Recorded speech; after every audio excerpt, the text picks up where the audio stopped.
ไปซุงพี่น้องของกูก็ค่ะมาทบเงี้ยข่าวใจหนุ่มตั้งช่องไต้โมเดลชแนลเนี่ยค่ะตอนต่างวันเมืองไทยก็เตมาลัดถึงในเรื่องของ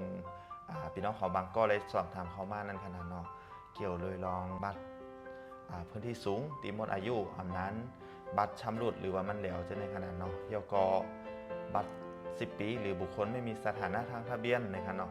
ตีมันไรเหลวหรือว่าไรหมดอายุกะนะครับนะมีพี่น้องของกำนำเนี่ยค่ะเลยสอบถามเขามาว่าปอสมมติว่าบัตรชำรุดหรือว่าบัตรหมดอายุในถ้าสมมุติว่าเขาติดกัดต่อที่อำเภอ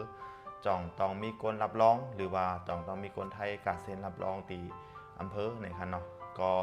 เลยออกมาตอบปันก็ตอนดาวันเมื่อนะครับเนาะสำหรับพี่น้องขอบางก็ตีมีบัตรพื้นที่สูงหรือว่าบัตร10 ปีบุคคลไม่มีสถานะทางทะเบียนนะครับเนาะสั่งว่าติดกัดต่ออายุบัตรนะครับนะมาจำเป็นต้องเอาก้นการรับรองนะครับเนาะ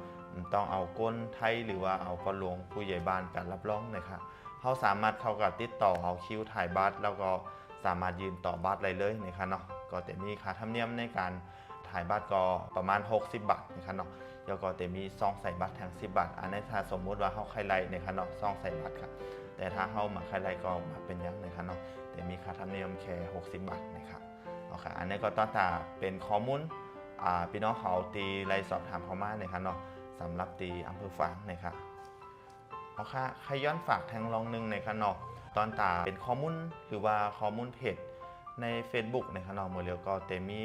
เปิดห้องว่ามิจฉาชีพในขนอกก็มันมีนำในคณะเมื่อเร็วขนอกเป็นก็เลยเฮ็ดเพจ Facebook ปลอมหรือว่าข้อมูลอ้างอิงกลุ่มโยในมันจะเป็นอ้างอิงมาตั้งกรมการปกครองตั้งอำเภอบนจำเจอในขนอกตั้งกรมการปกครองเปิดก็เลยมีการประกาศแล้วก็เตือนภัยมาในค่ะเนาะไว้สติตอนตาพี่น้องเขาบางก็ตีใครเฮ็ดบัตรหูข้อมูลข่าวสารเดี๋ยวก็ลงเชื่อกับเฮ็ดบัตรจอมเปิลในค่ะเนาะ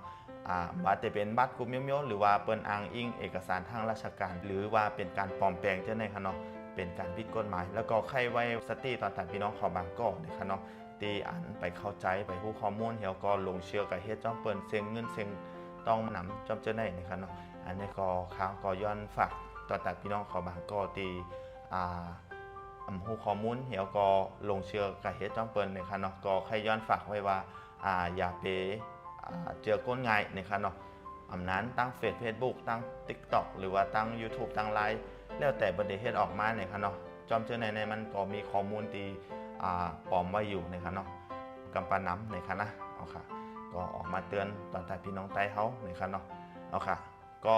ย้อนฝากไว้มองกันได้นะคะเนาะมีข้อมูลอัปเดตข่าวสารจังหือค่ะเขาเตะออกมาลัดนี้ตอนตาตีมือฟังนะคะเนาะ